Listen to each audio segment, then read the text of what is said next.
Hello students, इस video में हम माता के आंचल पाठ्य पुस्तक में जो क्वेश्चन आंसर्स दिए गए हैं, जो आपकी कृतिका बुक है उसमें जो क्वेश्चंस दिए गए हैं उनके एक्सप्लेनेशंस देखेंगे। उनके आंसर्स के साथ साथ मैंने कुछ 8-9 क्वेश्चंस और भी इसमें ऐड किए हैं जो कि आपके चैप्टर के अकॉर्डिंग इम्पॉर्टेंट हैं और हो सकता है कि बोर्ड में उनमें से भी कोई क्वेश्चंस आपको आ जाए।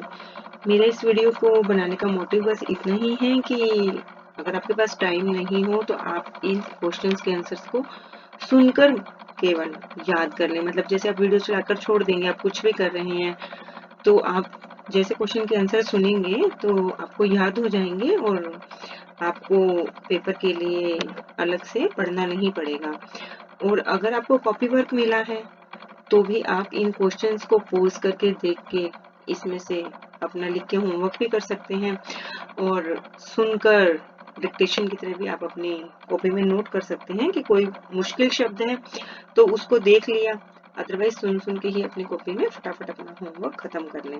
हालांकि मैं आपको पिछले 2 वीडियो में इसका पूरा चैप्टर एक्सप्लेन कर चुकी हूँ, बुक के अकॉर्डिंग एक एक शब्द को अच्छे से समझा चुकी हूँ और एक वीडियो में मैंने आपको ब्रीफ में इसकी स्टोरी भी करवा दी है। फिर भी मैं इन क्वेश्चंस के बीच में अगर कुछ ऐसा आता है कि जो आपको एक्सप्लेन करना चाहिए वो भी मैं करने की कोशिश करूंगी। ज्यादातर मैं इस क्वेश्चन के आंसर्स ओनली रीड ही करूंगी ताकि आपको लर्न करने में इजी हो, या आप रिटर्न में इसको लिख रहे हैं तो बिना डिस्टर्ब हुए केवल एज इट इज लिखते जाएं। तो चलिए स्टार्ट करते हैं। पहले जो आपकी कृतिका बुक में दिए गए हैं क्वेश्चंस उनके आंसर्स हम करते हैं। फर्स्ट क्वेश्चन है, प्रस्तुत पाठ के आधार पर जस्ट स्क्रीन थोड़ा ऊपर चली गई है। प्रस्तुत पाठ के आधार पर यह कहा जा सकता है कि बच्चे का अपने पिता से अधिक जुड़ाव था, फिर भी विपदा के समय वह पिता के पास ना जाकर मां की शरण लेता है। आपकी समझ में इसकी क्या वजह हो सकती है?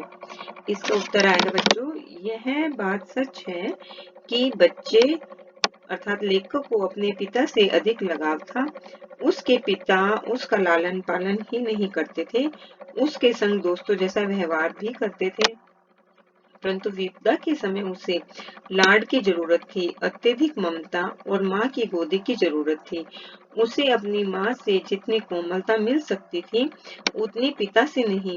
यही कारण है कि संकट में बच्चे को माँ या नानी याद आती है, बाप या नाना नहीं। माँ का लाड घाव को भरने वाले मरहम का काम करता है। आशा करती हूँ आपको पहला प्रश्न समझ में आ गया होगा, इसमें कुछ ऐसा एक्सप्लेन करने वाला था ही नहीं।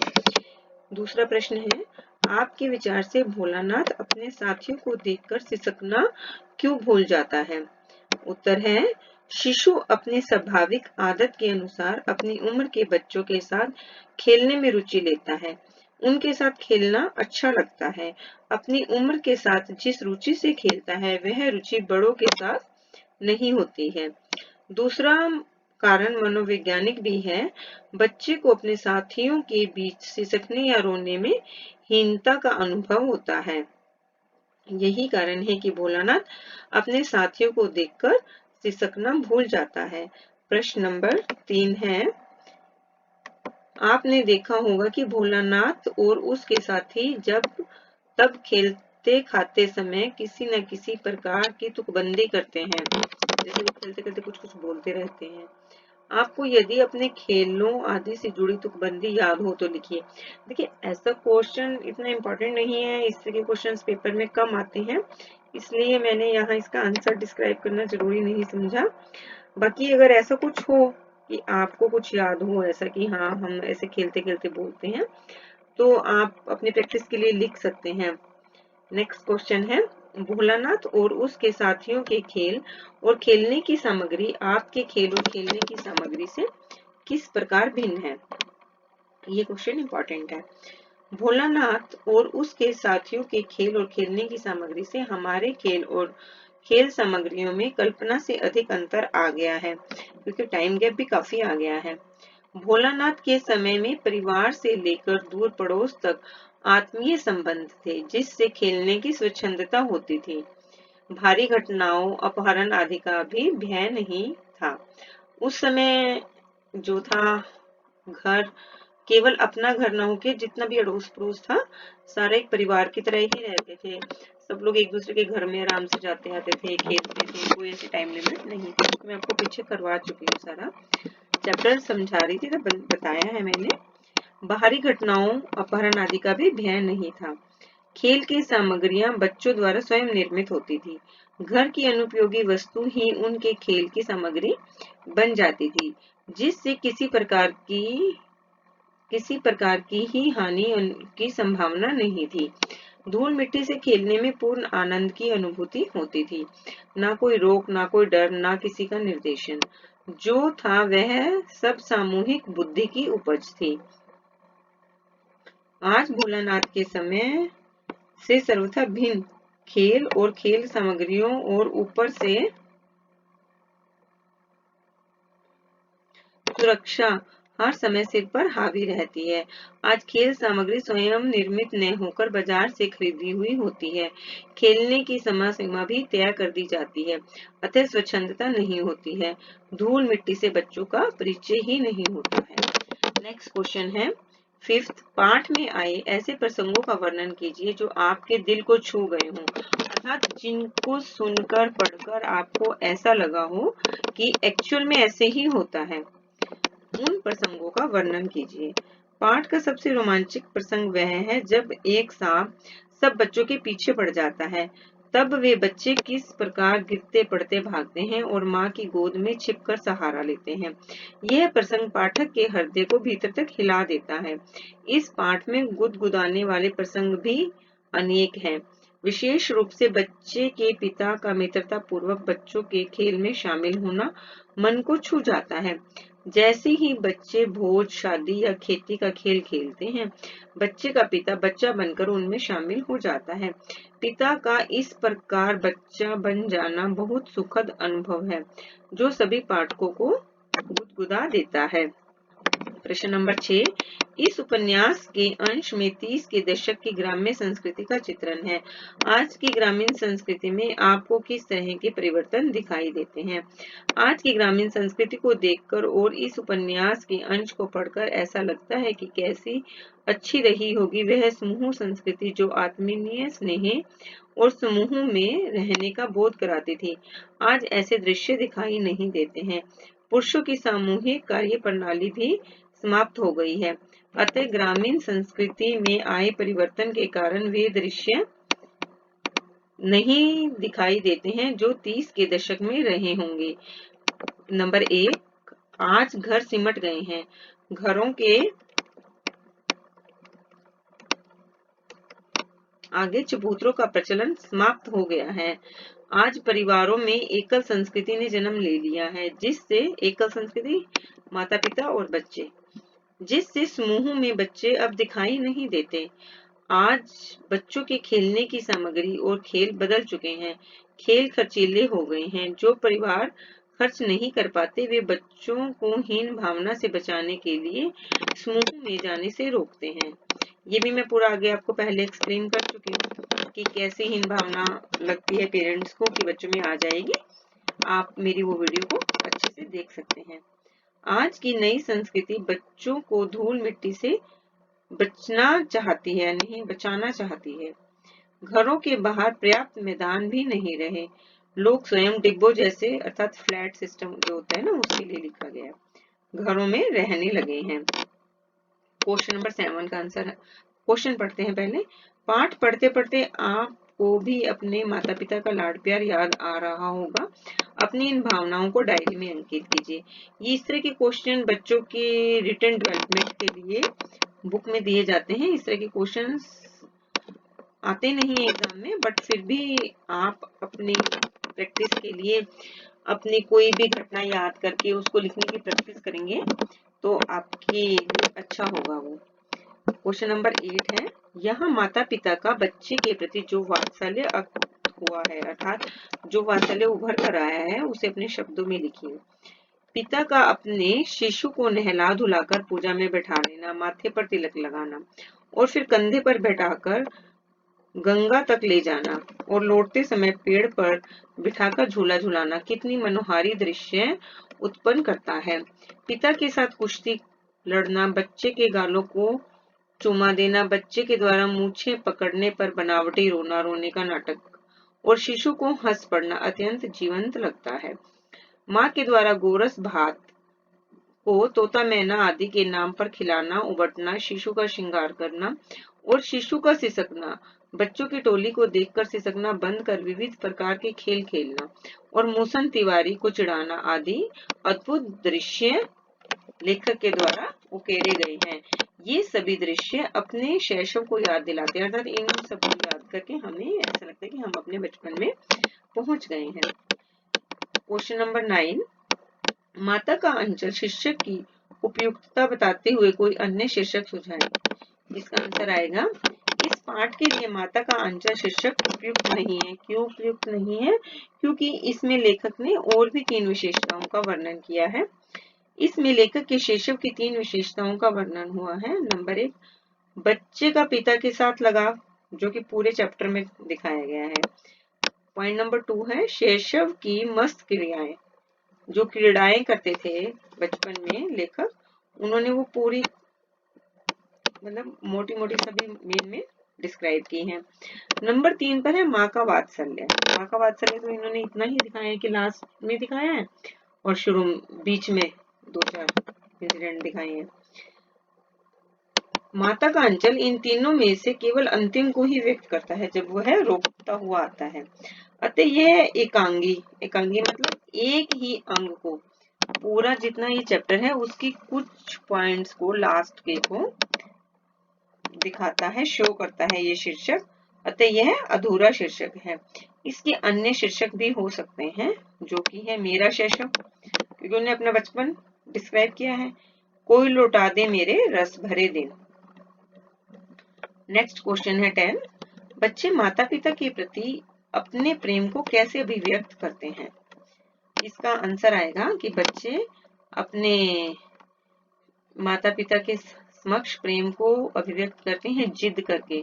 शिशु की जिद में भी प्रेम का प्रकटीकरण होता है। नंबर 2 है शिशु अपने माता पिता के सानिध्य में यह स्पष्ट करना कठिन होता है कि माता पिता का स्नेह शिशु के प्रति है या शिशु का माता पिता के प्रति।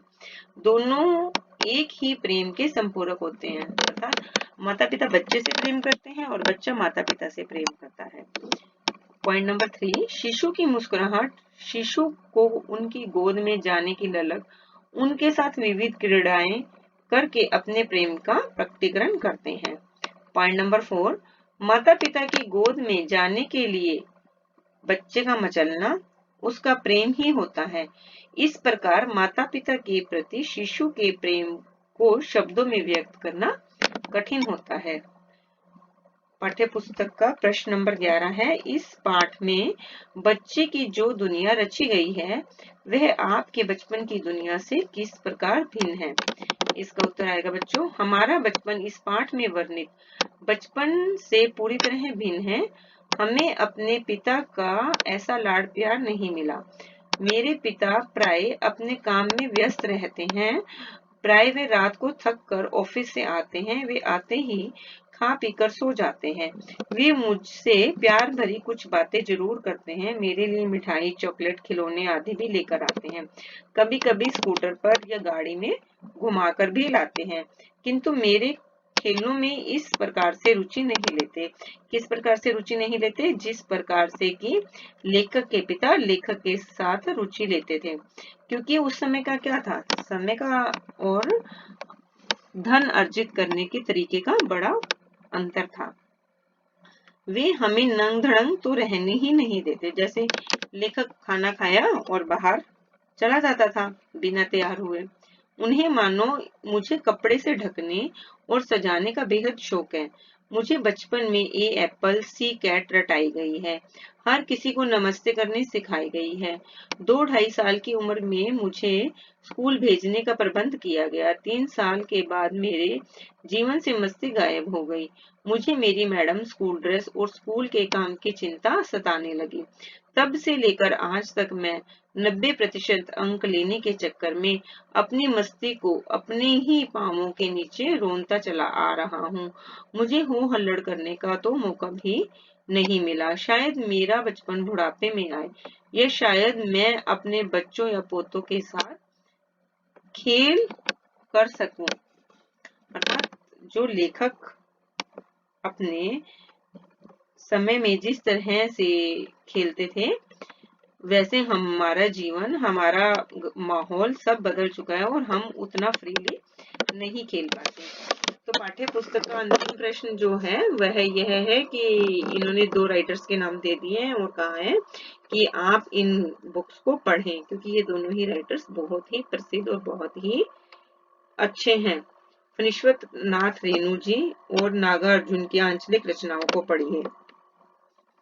ये भी मैंने इसलिए सिर्फ नोट डाउन कर दिया कि आपके बुक में था, अदरवाइज आपके जो टेक्स्ट बुक के क्वेश्चन हैं वो तो इतने ही हैं।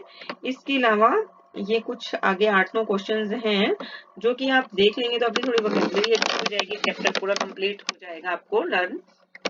2-4 बार सुन लीजिएगा। इससे आप अगर इस तरह से क्वेश्चन टीचर दे देता है आपको एग्जामिनर, आप उसे एक्सप्लेन कर पाएंगे।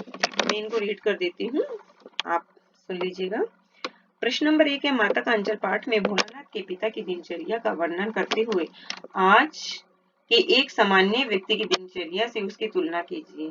इसका आंसर है, माता का अंचल पाठ में वर्णित भोलानाथ के पिता की दिनचर्या के बारे में यह पता चलता है कि वे सुबह जल्दी उठते और नहा धोकर पूजा पाठ पर बैठ जाते थे। वे अक्सर बालक भोलानाथ अर्थात अपने पुत्र को भी अपने साथ बिठा लिया करते थे। वे प्रतिदिन रामायण का पाठ करते थे। पूजा के समय वे भोलानाथ को बभूत से तिलक लगा देते थे। पूजा पाठ के उपरांत वे राम नामी बही पर 1000 बार राम राम लिखते थे और अपनी पाठ करने की पोथी में रख देते थे। इसके उपरांत वे 500 बार कागज के टुकड़ों पर राम राम लिखते और उन्हीं कागजों पर आटे की छोटी छोटी गोलियां रख कर लपेटते और उन गोलियों को लेकर वे गंगा जी के तट पर जाते और अपने हाथों से मछलियों को खिला देते थे। इस समय भी भोलानाथ उनके साथ ही हुआ करता था। आज के आम आदमी की सुबह इस सुबह की दिनचर्या से इसलिए भिन्न है क्योंकि आज इस भौतिकतावादी युग बच्चों अच्छे से लिख कर देख लेना कि स्पेलिंग मिस्टेक ना हो आपसे, में धन दौलत के पीछे लगी भागम भाग के कारण आम आदमी के पास इतना समय ही नहीं है। नेक्स्ट क्वेश्चन है, चिड़िया उड़ाते उड़ाते भोलानाथ और उसके साथियों ने चूहे के बिल में पानी डालना शुरू किया। इस घटना के क्या परिणाम निकले? इसका आंसर है, खेल से चिड़ियों को उड़ाने के बाद भोलानाथ और उसके साथियों को चूहों के बिल में पानी डालने का ध्यान आया। सभी ने एक टीले पर जाकर चूहे के बिल में पानी उलीचना शुरू किया। पानी नीचे से ऊपर फेंकना था। यह कार्य करते हुए सभी थक गए। तभी उनकी आशा के विपरीत चूहे के स्थान पर सांप निकल आया और सांप से भयभीत होकर सभी रोते चिल्लाते बेतहाशा भागने लगे। कोई औंधा गिरा, कोई सीधा गिरा, किसी का सिर फूटा, किसी का दांत टूटा। सभी भागते जा रहे थे। भोलानाथ की देह लहू लुहान हो गई, पैरों के तलवों में अनेक कांटे चुभ गए। आशा करती हूँ आपको सेकंड क्वेश्चन समझ में आ गया होगा, क्योंकि ये वही इंसिडेंट को ही डिस्क्राइब करना है जो कि हम पिछली वीडियोस में पढ़ चुके हैं और सुन चुके हैं बहुत अच्छे से। नेक्स्ट थर्ड क्वेश्चन है, माता का अंचल पाठ में वर्णित समय में गांवों की स्थिति और वर्तमान समय में गांवों की स्थिति में आए परिवर्तन को स्पष्ट कीजिए। पहले गांवों की स्थिति बहुत अच्छी न थी। वहां बिजली, पानी और परिवहन अर्थात आने जाने का जो ये अपने गाड़ी, स्कूटर्स वगैरह है, परिवहन जैसी सुविधाएं नाम मात्र की थी। लोगों की आजीविका का साधन केवल कृषि था। आज गांवों में टेलीविजन के प्रचार प्रसार से लोगों में एकाकी प्रवृत्ति बढ़ गई है। एकाकी अर्थात अकेले रहने की। बच्चे परंपरागत खेलों से विमुख होकर वीडियो गेम, टेलीविजन आदि के साथ अपना समय बिताना चाहते हैं। इस बढ़ती हुई आधुनिकता ने ग्रामीण संस्कृति को पतन की ओर उन्मुख कर दिया है। उन्मुख मतलब उस ओर। तो नेक्स्ट क्वेश्चन हम पढ़ते हैं, जो कि क्वेश्चन नंबर 4 है। पिता भले ही बच्चे से कितना लगाव रखे, पर माँ अपने हाथ से बच्चे को खिलाए बिना संतुष्ट नहीं होती है। माता का अंचल पाठ के आधार पर स्पष्ट कीजिए। भोलानाथ के पिता भोलानाथ को अपने साथ रखते, घुमाते फिराते, गंगा जी ले जाते। वे भोलानाथ को अपने साथ चौके में बिठाकर खिलाते थे। उनके हाथ से भोजन कर जब भोलानाथ का पेट भर जाता था, तब उनकी माँ थोड़ा और खिलाने का हट करती थी। वे बाबूजी से पेट भरने खिलाने की शिकायत करती और कहती, देखिए मैं खिलाती हूँ। माँ के हाथ से खाने पर बच्चों का पेट भरता है। यह कहकर वह थाली में दही भात मिलाती और अलग अलग तोता, मैना, हंस, कबूतर आदि पक्षियों के बनावटी नाम लेकर भोजन का कौर बनाती तथा उसे खिलाती हुए यह कहती कि खा लो, नहीं तो ये पक्षी उड़ जाएगा। इस तरह भोजन जल्दी से भरपेट खा लिया करता था। कौन खा लिया करता था? लेखक। नेक्स्ट क्वेश्चन है क्वेश्चन नंबर 5। बच्चे रोना धोना, पीड़ा, आपसी झगड़े ज्यादा देर तक अपने साथ नहीं रख सकते। माता के अंचल पाठ के आधार पर बच्चों की स्वाभाविक विशेषताएं लिखिए। बच्चे मन के सच्चे होते हैं। वे आपसी झगड़े, रोना धोना, कष्ट की अनुभूति आदि जितनी जल्दी करते हैं उतनी ही जल्दी भूल जाते हैं। वे आपस में इस तरह घुल मिल जाते हैं जैसे कुछ हुआ ही न हो। माता का अंचल पाठ में बच्चों के सरल तथा निश्चल स्वभाव का पता चलता है। वे लड़ाई झगड़े की कटुता को अधिक देर तक अपने मन में नहीं रख सकते। खेल खेल में रो देना या हंस देना उनके लिए आम बात है। अपने मनोरंजन के लिए वे किसी को चिढ़ाने से भी नहीं चूकते। सुख दुख से बेपरवाह हो वे अपनी ही दुनिया में मग्न रहते हैं, अर्थात खुश रहते हैं। उन्हें ज्यादा देर तक अपने मन में कटुता रखने की आदत नहीं होती है। नेक्स्ट क्वेश्चन है 6। मूसन तिवारी। मूसन तिवारी किसका नाम था? मूसन तिवारी लेखक के गुरुजी का नाम था। मूसन तिवारी को बैजू ने चिढ़ाया था। बैजू कौन था?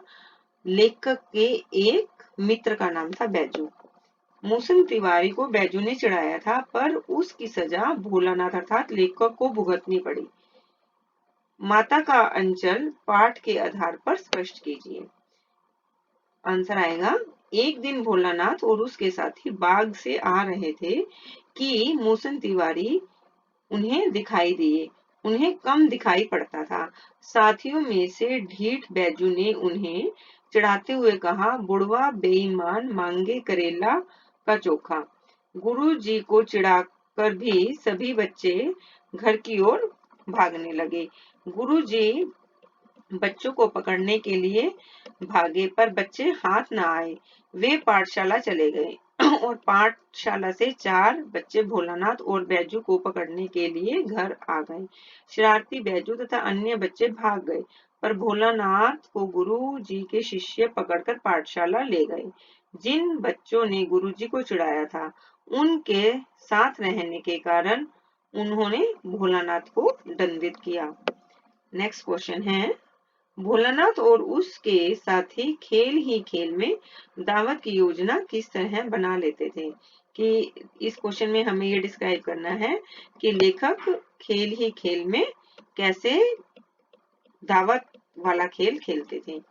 भोलानाथ और उसके साथी खेलते खेलते भोजन बनाने की योजना बना लेते थे। फिर वे सब भोजन बनाने के उपकरण में जुट जाते थे। घड़े के मुंह को चूल्हा बनाया जाता था, दिए की कढ़ाई और पूजा की आचमनी को कलछी बनाते। वे पानी को घी, धूल को आटा, बालू को चीनी बनाकर भोजन बनाते तथा सभी भोजन के लिए पंगत में बैठ जाते। उसी समय बाबूजी आकर पंगत के अंत में बैठ जाते और उनको देखते ही बच्चे हंसते खिलाते हुए भाग जाते थे। नेक्स्ट क्वेश्चन है, भोलानाथ और उसके साथी खेल खेल में फसल कैसे उगाया करते थे। इसका आंसर आएगा खेलते खेलते भोलानाथ और उसके साथी खेती करने और फसल उगाने की योजना बनाते। चबूतरे के छोर पर घिरनी गाड़ कर बाल्टी को कुआं बना लेते और मूंज की पतली रस्सी से चुक्कड़ बांधकर कुएं में लटका दिया जाता था। दो लड़के बैलों की भांति मोट खींचने लगते। चबूतरा खेत कंकड़ बीज बनता और वे खेती करते। फसल तैयार होने में देर न लगती। वे जल्दी से फसल काटकर पैरों से रौंदकर ओसाई कर लेते थे। नेक्स्ट क्वेश्चन है, भोलानाथ की माँ उसे किस तरह कन्हैया बना देती। भोलानाथ जब अपने साथियों के साथ गली में खेल रहा होता तभी भोलानाथ की माँ उसे अचानक ही पकड़ लेती और भोलानाथ के लाख नानुकर करने पर भी चुल्लू भर कड़वा तेल सिर पर डालकर सरोबार कर देती, अर्थात अच्छे से लगा देती। उसकी नाभि और लिलार पर काजल की बिंदी लगा देती। बालों में चोटी गूंथकर उसमें फूलदार लट्टू बांधती और रंगीन कुर्ता टोपी पहनाकर उसे कन्हैया बना देती, अर्थात कृष्ण जी की तरह उसका पूरा साज श्रृंगार कर देती। आशा करती हूँ बच्चों आपको इस चैप्टर के क्वेश्चन आंसर्स अच्छे से समझ में आ गए होंगे। अब आप इस वीडियो की हेल्प से अपने क्वेश्चन को आराम से याद कर सकते हैं और कॉपी में अगर रिटन वर्क है तो उसे लिख भी सकते हैं। अगर आपको मेरा वीडियो अच्छा लगा हो तो आप इसे लाइक करिए, सब्सक्राइब करिए। धन्यवाद।